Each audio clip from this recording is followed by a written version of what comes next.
Hey everybody, welcome back to Carnivore Quest. My name's Larry. And I'm Cassie. We got something a little different for you today. Yeah. We got Joe Rogan interviewing Michael Pollan. Or is it Pollan?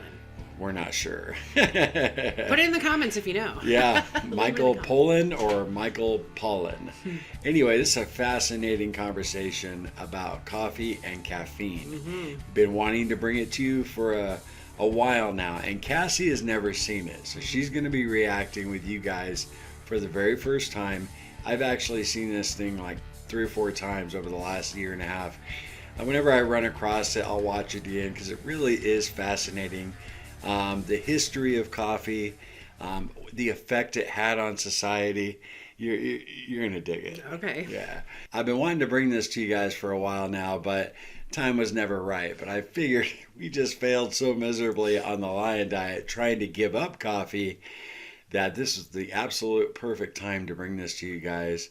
If you've already seen this, come on, man, stick around, hang out with us so you can see what Cassie thinks of it. How the world revolves around coffee. And Cassie. In my world, anyway. Anyway, you ready to jump in? I am. Let's check it out. Cool. Here we go. One of the things I'm trying to do with This Is Your Mind on Plants is start that post-drug war conversation about drugs, which is one of the reasons I included caffeine, a totally legal drug that everybody uses. What does that have to teach us? In a way, one of the most powerful drug experiences I've had in my life was the first cup of coffee after 3 months off. Really? It was psychedelic. It Really? was incredible. Yeah. Come on. Try it. Try getting off caffeine. 3 months? 3 months without caffeine. How am I going to do a podcast? You may have to take a I'm hiatus. going to run out of things to talk about. I'll fall asleep. It was really hard. I did it actually at the suggestion of Roland Griffith, who, the psychedelic researcher, who before that was the world's leading expert on caffeine. And I was interviewing him about caffeine for this chapter. And he said, well, you're never going to understand your relationship to caffeine until you get off it. So it was kind of a dare, and it was really hard. It was one of the hardest things I've done. Really? Oh, I was a mess. For how long? 3 months. You're a mess until you... I was functional after a month. The first week I was not functional at all. I felt like I had contracted ADD. I could not stay on track. Everything, the periphery just kept intruding on my thinking. I couldn't write. I mean, writing is the most linear thing you can do, right? Right. And it's all about concentration, obviously. And I couldn't concentrate. And I felt like there was this veil between me and reality that, I was not quite seeing, getting, feeling. And it was weird. I didn't feel myself for the whole time. And I thought, what does that mean? It means yourself is caffeinated. and that is baseline consciousness for me and for many people. And that's not a bad thing, but I think we have a debt to these plants that we owe them. And so I spent a lot of time in researching that chapter, looking back in history for when caffeine enters the West. And it doesn't happen until the 1650s in Europe. So we actually have a before and after, which we don't with a lot of drugs because they just go back, millennia. And before caffeine, it was a very different world and a very different consciousness. People were drunk a lot of the time, buzzed almost all of the time. People drank morning, noon, and night because it was safer than water. Right? Water was really how you got diseases. If you fermented things, even low alcohol, it killed all of the microbes. So people, even kids, you gave your kids hard cider for breakfast. And this was true in America up until the 1800s, up until Prohibition. Caffeine comes along in the 1650s, and tea and chocolate and coffee all arrive in the same decade in England. It's kind of like a great decade, right? And Coffee, tea, and chocolate. Right. All in the same decade. Oh my gosh. Great decade. We were doomed from jump. and things start to change. In the form of coffee? Coffee and tea. And chocolate, which also has caffeine in it. And so what would they had never experienced coffee before the 1600s? That's right. They had in the Arab world.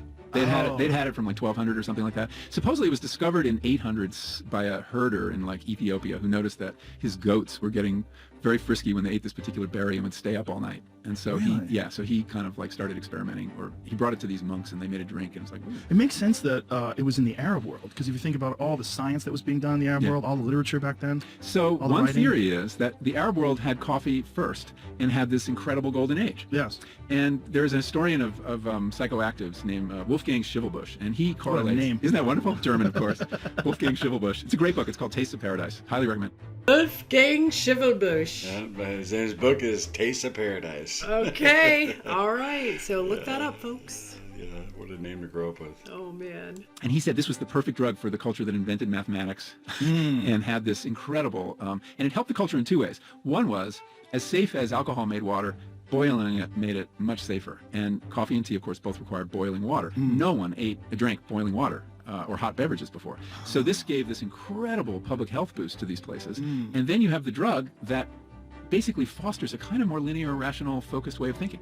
And so there's a lot of evidence linking coffee and tea consumption with the Enlightenment in France and with the Age of Reason in England. And people in the 1600s started writing about it. So like, wow, people, we have this new civil and sober drink and it was so popular because it was new that people drank less and they used more caffeine. And that, I think, makes possible things like the Industrial Revolution, because when you're doing physical labor outdoors, which was most of history, right? You could be buzzed. You didn't have to know what time it was. You worked from sun up to sundown. There were beer breaks actually on farms in England. They would give you beer because it gave you calories and made you happy.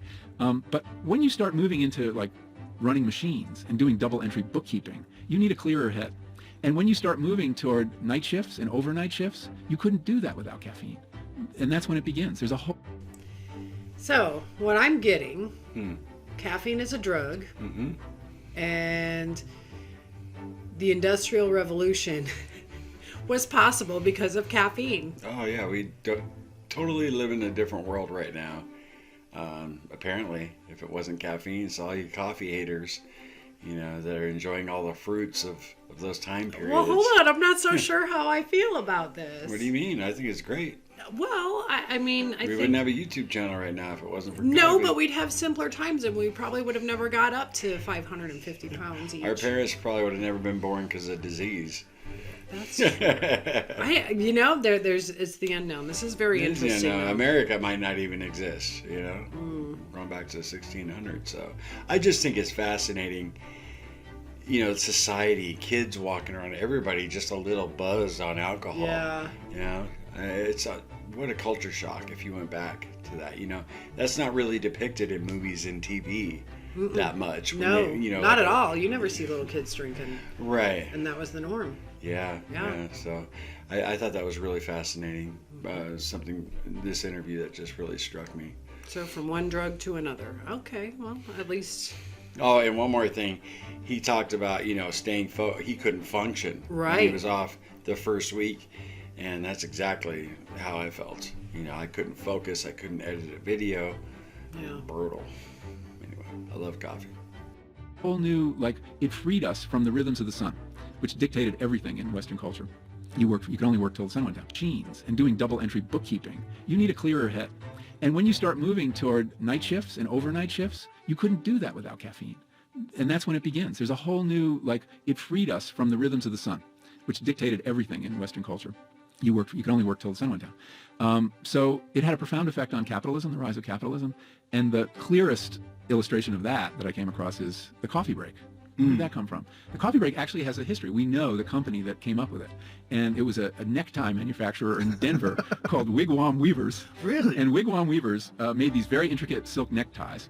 And during World War II, they lost all their best loom operators to the war effort. So they hired these old guys to do it, who weren't getting drafted, and they couldn't do it very well. Then they hired these women to do it, and they could do it beautifully. And there were very intricate patterns, very complicated looms. I mean, you've seen how they, patterns on neckties. And the women could do it really well, but only for about 4 or 5 hours. So they called a meeting. And the owners said to the workers, what can we do? We have to improve your efficiency, and we need more output. And the women said, well, give us a coffee break. They didn't call it that initially. And give us some time at 10 in the morning and 4 in the afternoon, and give us some coffee and tea. So we started doing it. And overnight, their productivity and efficiency goes up. Quality control goes up. And so he institutes the coffee break. And think about it. Your employer gives you a drug and then gives you time off in which to ingest it during the workday. Yeah. Why would they do that?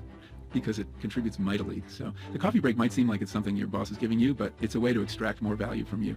And I'm sure employees that have little breaks and you get to enjoy just a little bit of free time, they'll be happier employees. They'll probably be more productive. The Calling Mr. counterintuitive. Bezos, man, he should institute. I don't know if he has coffee breaks. He wants to be on that. Adderall, Yeah. 24/7, running to the next package. Yeah, Tell me about patches, your Adderall experience. patches. What your experience was like with the 3 months off, and then having the caffeine. So I had this 3 months that was really unpleasant. The only things that were positive about it was I slept like a teenager. It really did improve my sleep. I had some great sleeps, like I remember from when I was a teenager, when you can sleep 14 hours. That was really good. I also felt, and I'm not proud of this, self-righteous. So, and I remember one morning having to get a 6 a.m. flight. And I had to get up and get myself moving on mint tea, okay? And I get to the airport, and it's just when they're opening the Pete's and the Starbucks. And the line is snaking, for those people getting on 6 a.m. flights. And I'm looking at these people, and they look like junkies you see in Amsterdam. They looked so pathetic, and that they were hooked, and they needed their fix, and they looked kind of miserable, and withdrawal was starting, because that first cup of coffee is not about the pleasure it gives us. It's really about stopping withdrawal symptoms, which are beginning overnight because you haven't had it for 24 hours. And I felt self-righteous. I'm not proud of that. Now, it's funny. I felt the same way. When we first started the carnivore diet, we first started seeing success, and once I stopped having cravings, in the grocery store, you'd see everybody with their carts full of garbage, and I felt the same way, kind of self-righteous, and I had to pull that back. Did you feel that way at all? Like, I'm over here, I'm eating clean. You never felt that way? Oh, no, I totally do. Yeah. In fact, I judge carts. I'm judgy. It's just more that I feel bad for them, that they're still trapped in that vicious cycle that we were in for so many decades. Yeah. But I remember feeling that self-righteousness for like maybe 2-3 weeks, and then I got it in check, Abstinence. And then the empathy comes in, and you want to help them. Green tea is a very good source of caffeine because it's really even. There's another alkaloid in it that stretches out the effect, so you don't get a jolt, but it kind of keeps you nicely titrated. What is the caffeine content of green tea? The average cup? It's probably a third of what you get in a cup of coffee. It varies amazingly. Like if the tips were plucked, when they're brand new, first flush green tea, that has a lot more caffeine in it and is a lot more valuable. So there's a lot of variables that go into it. The plant is producing caffeine, of course, as a pesticide. Right. And that was a whole question I looked at. It's like, why do plants produce these things that have these effects on our minds? Isn't that amazing that a plant could devise a chemical that can unlock a receptor in your brain? That's astonishing. Nature working in sync. Right? Pretty cool video though, huh? Yeah, very interesting. Yeah, I really enjoyed that. I really hope you guys did too. The very first time I heard it, it was the entire podcast. And since then, I've only seen this clip a couple times, but yeah, pretty eye-opening. Sure. And I don't feel so bad now. I am a coffee addict, and I'll wear that badge proudly. How about you? I would absolutely love to go down to 1 day a week. Yeah, that would be so hard. That would be like torturing yourself every week, what I mean? BBB challenge, we're giving up. Yeah. Cream.